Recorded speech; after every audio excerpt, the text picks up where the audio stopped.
Alors, bienvenue au domaine des musées royaux de Marimont pour un nouvel événement virtuel. Dans le cadre de la Nuit européenne des musées, l'archéomusicologue Julien Cuvillier du groupe The Dragon and the Dove vous invite à une conférence musicale qui retrace l'histoire de la composition de la bande sonore originale de l'exposition Le Monde de Clovis, itinéraire mérovingien. Donc sans attendre davantage, je lui cède la parole. Bonne conférence à vous et à bientôt au domaine de Marimont.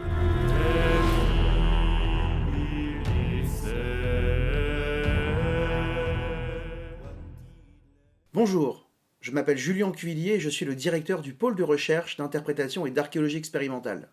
Chaque année, notre structure pilote plusieurs missions scientifiques dont l'approche transversale décloisonne les disciplines en créant des passerelles entre la science, l'artisanat et l'art. Notre enjeu est de faire avancer l'état des recherches par l'inventaire, l'étude et la valorisation des artefacts attenant à la pratique musicale de l'âge du fer au premier Moyen Âge.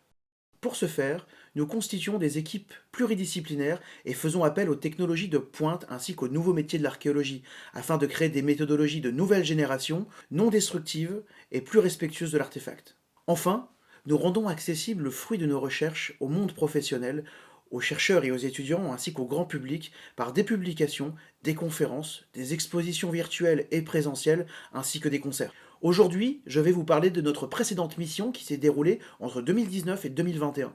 Nous nous sommes ici consacrés à un chevalet de cordophone découvert au siècle dernier et qui se trouve aujourd'hui conservé dans les réserves du musée archéologique de Cologne, en Allemagne. Plusieurs publications mentionnent l'existence de cet artefact, mais aucune étude approfondie ne lui a jamais été consacrée. Les seules données existantes jusqu'alors se résumaient à une photographie noir et blanc datée du début du siècle dernier. En premier lieu, cette mission, baptisée LEIA, Lyra Experience Innovative Acoustics, s'est attachée à produire une étude complète de cet objet, ainsi qu'une base de données la plus exhaustive possible à l'aide des moyens actuels et des nouvelles technologies. Tout d'abord, qu'est-ce qu'un chevalet? En forme de pont, généralement fabriqué en bois, en os ou en ambre, le chevalet est un élément qui apparaît sur certains cordophones. Il permet aux cordes de transmettre leurs vibrations à la table d'harmonie. C'est donc un élément essentiel qui contribue au phénomène sonore de l'instrument. Alors, que savons-nous de cet objet? Cet artefact a été découvert en 1870 dans la nécropole mérovingienne de Concevreux, dans l'Aisne, en France. Après avoir été inventorié en qualité d'objet non identifié dans le rapport archéologique de l'époque, le chevalet disparaît et réapparaît des années plus tard au sein d'une collection privée qui fut rachetée par le musée archéologique de Cologne qui depuis le conserve dans ses réserves à l'abri des regards. Hélas, la sépulture exacte dans laquelle l'objet a été découvert est inconnue. Il sera donc impossible d'établir une datation absolue par l'analyse des éléments provenant de l'environnement direct de l'artefact, ni par l'analyse au carbone 14 de l'objet lui-même, puisqu'il n'est pas constitué en matériaux organiques, mais dans un alliage cuivreux. Il sera également impossible de mener une étude de contexte sur l'ensemble des éléments provenant de la sépulture et d'en tirer des conclusions, notamment quant à la présence éventuelle de fragments d'instruments, de vêtements, d'armes ou d'attributs divers déjà observés sur des sites semblables. Toutefois, si nous tenons compte des sépultures les plus anciennes et les plus récentes de cette partie de la nécropole, il est possible d'établir une datation relative qui se situe entre le 5e et le 6e siècle après Jésus-Christ. Bien qu'exceptionnellement ouvragé, la forme générale de l'objet ainsi que sa typologie correspond au canon de la plupart des chevalets découverts attenant à la période du premier Moyen Âge. Pour exemple, le chevalet retrouvé sur le site de Trossingen en Allemagne daté du 6e siècle et qui est réalisé en bois. Le chevalet découvert sur le site de Hala en Suède daté entre le 8e et le 9e siècle et qui est réalisé quant à lui en ambre. Enfin, le chevalet découvert sur le site de Birka en Suède datait lui aussi de la période carolingienne et qui pour sa part a été réalisé en bois de serre. Le chevalet de Concevreux présente 6 encoches prismatiques destinées à accueillir 6 cordes, telles qu'observées sur la plupart des chevalets analogues de la même période, dont les découvertes s'accompagnent le plus souvent d'instruments de type lyre à cordes grattées ou pincées. Nous observons que la taille de ces encoches s'organise de façon croissante, suggérant qu'on les a adaptées à des diamètres de cordes différents, certainement adaptés aux graves et aux aigus. Cette idée, privilégiant un instrument à cordes pincées plutôt qu'un instrument à cordes frottées, s'argumente par le nombre de cordes habituellement plus restreint observé sur les instruments archés de l'époque. Ceci se voit également appuyé par une abondante iconographie contemporaine où l'on peut voir des personnages, souvent le roi David, en contexte de jeu pincé ou au plectre avec ce type d'instrument à 6 cordes. un instrument appelé lyra, arpan ou rota, qui semble être l'héritier direct des antiques lyres jouées par les aèdes grecs ou les bardes celtes, maintes fois évoqués dans les textes d'Homère, de Pindare ou de Posidonios, ou plus récemment d'Hildegard von Bingen, de Chrétien de Troyes ou de Godric von Strasbourg. Des figurations animales apparaissent sur les ornementations de plusieurs lyres mérovingiennes. Nous retrouvons ainsi de façon très récurrente le chien, l'oiseau et le serpent qui semblent être liés à cet instrument dans l'imaginaire du premier Moyen-Âge, et ce, de la Bretagne aux rives du Danube et du Pô. Deux représentations zoomorphes culminent aux extrémités du registre supérieur du chevalet de Concevreux. Ces représentations renvoient vers des serpents, sans qu'aucun doute ne soit possible, tant les références analogues abondent pour ce motif dans l'art mérovingien. D'une façon générale, les représentations ornementales sont rarement dépourvues de sens, et sont souvent le prétexte à un propos symbolique, figuratif ou à des références mythologiques. La symbolique du serpent ou du serpent bicéphale renvoie vers le principe de vie éternelle, témoin d'une survivance païenne. Ces reptiles, ici conjugués à une lyre, sont vraisemblablement reliés à la culture germanico-scandinave, dont les Francs sont les héritiers directs.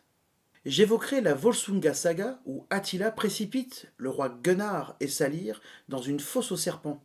Un épisode que l'on retrouve sculpté sur le portail de plusieurs églises norvégiennes datées du XIIe siècle. On retrouve également la symbolique du serpent bicéphale lié à la lyre sur les restes d'un instrument exceptionnellement bien conservé daté du VIe siècle et découvert à Trossingen en Allemagne.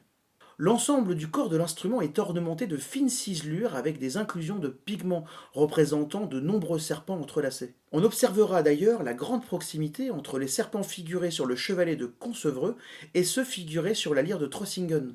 Enfin, les hachures parcourant le corps des serpents, communes au chevalet de Concevreux et à la lyre de Trossingen, soulignent un corps allongé et sinueux, ainsi que la présence d'écailles. D'une façon générale, les chevalets sont le plus souvent fabriqués en bois, en ambre, en os ou encore en bois de serre. Ici, il a été réalisé en bronze. Bien que ce ne soit pas un cas unique, cela reste très rare. On notera deux autres références analogues également réalisées en bronze. Voici tout d'abord un chevalet découvert dans le Gotland, en Suède, et daté de la période carolingienne. Enfin, le chevalet de Hawkley, découvert dans le Suffolk, daté du 7e ou 8e siècle, qui partage quant à lui deux similitudes avec le chevalet de Concevreux. En effet, celui-ci est non seulement réalisé en bronze, mais présente également deux représentations zoomorphes, ce qui en fait l'artefact le plus proche de notre sujet d'étude jamais découvert à ce jour. Reste à définir si cet objet a été conçu à des fins usuelles ou symboliques. Il est vrai que de nombreux exemples attestent que des objets aient pu être réalisés à des fins funéraires, sans aucune garantie qu'ils aient pu appartenir au défunt du temps de son vivant. Peut-être observait-il une fonction symbolique, voire spirituelle, destinée au monde d'après, pouvant entraîner des modifications ou des ornementations qui ne trouvaient pas forcément de place sur de semblables objets du quotidien. À ce stade de notre étude, la question demeure. Mais l'archéologie expérimentale et les nouvelles technologies nous permettent d'aller plus loin et de mettre en lumière par la mise en pratique ce que les hypothèses laissent dans l'ombre. Nous avons souhaité mettre à l'essai le chevalet de Concevreux en contexte instrumental. Évidemment, la chose n'étant pas envisageable avec l'artefact original, nous avons entrepris de le reconstituer. Dès lors, nous avons élaboré une méthodologie non destructive qui nous a permis d'identifier la composition exacte du chevalet en vue de le reconstituer. Ceci grâce à un protocole d'archéologie expérimentale tenant compte des outils, des matériaux et des techniques de l'époque mérovingienne pour un résultat au plus proche de la réalité historique. Voici une présentation des différentes étapes de la mission que notre équipe a menée en octobre dernier au musée archéologique de Cologne. Tout d'abord, je vous propose de découvrir en images la phase 1, la numérisation 3D. Alors, je m'appelle Gaël Bourgouze, je travaille au CRT Morlaix, je suis responsable ingénierie là-bas.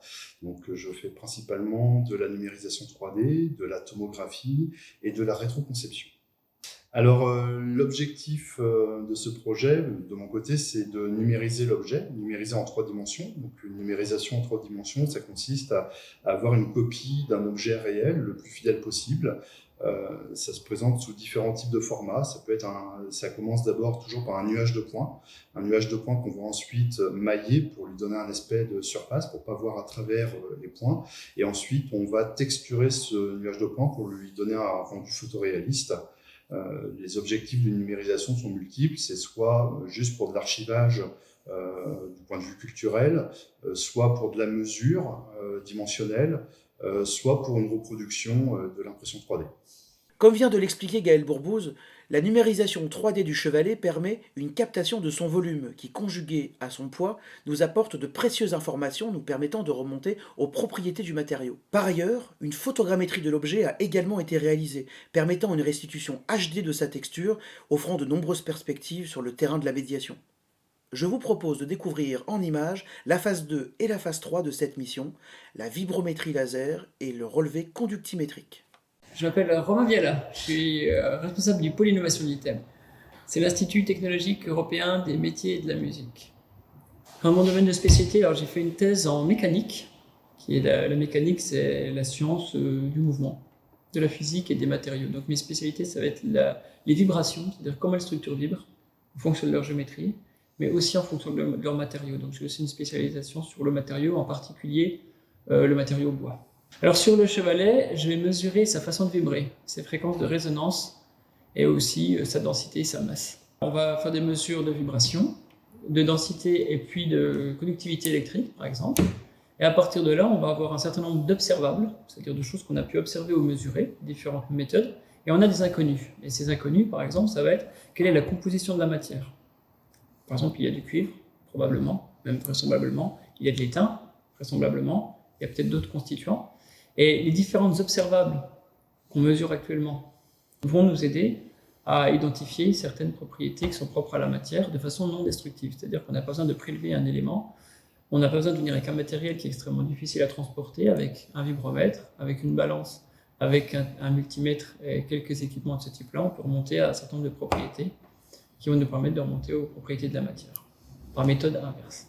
Comme l'a expliqué Romain Viala, durant le relevé vibrométrique, un laser a mesuré le comportement vibratoire du chevalet durant son exposition à différentes fréquences sonores, ceci permettant d'une certaine façon de dresser en partie la carte d'identité de sa matière. Les résultats de cette approche combinatoire se sont avérés concluants et ont permis d'établir que le chevalet de Concevreux est composé à 91% de cuivre et à 9% d'étain, un rapport de proportion qui correspond à des standards de l'Antiquité et de la période gallo-romaine. L'ensemble de ce projet a également été suivi par notre photographe. Je m'appelle Laurine Caravette et je suis photographe. Aujourd'hui, je vais suivre un petit peu toute l'équipe sur le travail du chevalet pour garder des traces un petit peu de toutes ces étapes-là et avoir de beaux visuels pour pouvoir communiquer par la suite sur ce projet, pourquoi pas sur d'autres projets aussi à l'avenir. En fait, il n'y a qu'une seule photo de cet objet-là qui commence à être un peu ancienne. Il me semble qu'elle doit être en noir et blanc. Donc là, ça va permettre de moderniser un petit peu les visuels qu'on a sur cet objet avec les techniques d'aujourd'hui. Les appareils photo numériques. Donc c'est refaire des photos techniques un petit peu de cet objet, comme il n'existe qu'une seule, pour moderniser un petit peu les visuels sur cet objet-là. Ces photos vont être utilisées pour montrer au grand public un petit peu toutes ces étapes-là. On rentre dans les musées, on rencontre des gens, on a accès à des pièces qui sont habituellement sous verre, etc. Donc c'est un petit peu montrer ces différentes étapes-là à des gens qui n'auront pas accès à ces objets-là directement. Et toutes les nouvelles technologies aussi qu'il peut y avoir autour pour comprendre comment c'était fait, à l'intérieur, à l'extérieur, etc., à quoi ça ressemble. Le document 3D a permis la production d'un facsimilé d'une grande précision en polyamide, qui a servi de matrice pour la reproduction du chevalet par un artisan bronzier suivant un processus de cire à fonte perdue tel qu'en usage à l'époque mérovingienne. Afin de finaliser notre expérience, nous avons reconstitué la lyre de la chapelle de Saint-Séverin de la cathédrale de Cologne, contemporaine du chevalet de Concevreux. Je vous laisse apprécier le résultat.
Nos conclusions quant à savoir si le chevalet de Concevreux est de nature symbolique ou usuelle, notre étude nous conduit à penser que bien qu'original dans sa forme et dans sa matière, le chevalet de Concevreux dispose de toutes les propriétés requises pour une pratique musicale.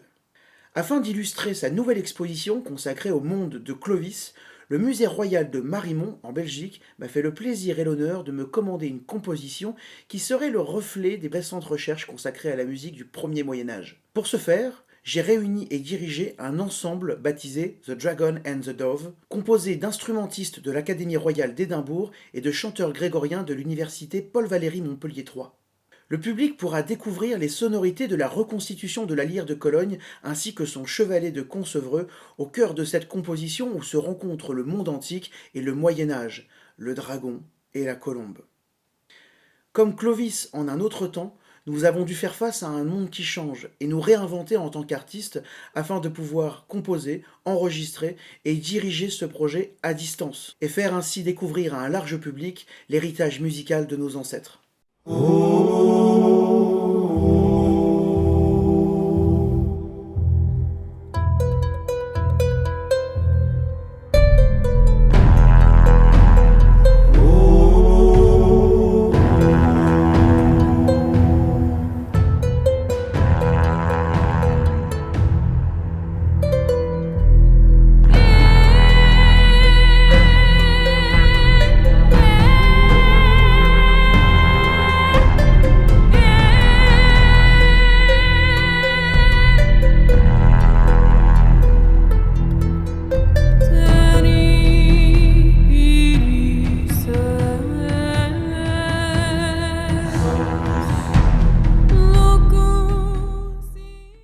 Afin de rendre accessible au plus grand nombre cette fantastique aventure humaine qui, sur 3 ans, a réuni près de 40 acteurs de projet, 15 partenaires répartis sur 4 pays, nous avons décidé de faire appel aux nouvelles technologies, avec le lancement de notre première exposition virtuelle réalisée par l'entreprise Realcatcher.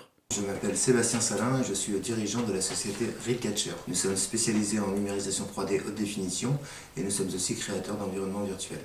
J'ai donc réalisé l'environnement virtuel pour l'exposition Leila.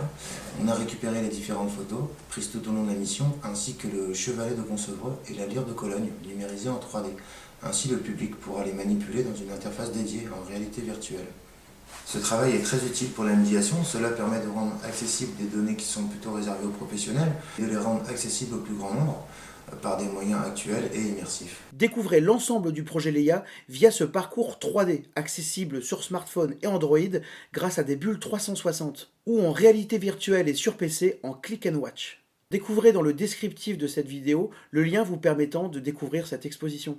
Vous y retrouverez des photos inédites de la mission, des vidéos, ainsi que la lyre de Cologne et le chevalet de Concevreux manipulables en 3D et en HD. Inédit. Souhaitant vous emmener dans une expérience toujours plus immersive, nous vous proposons de découvrir une lyre interactive entièrement jouable, dont les sons ont été samplés à partir de la reconstitution.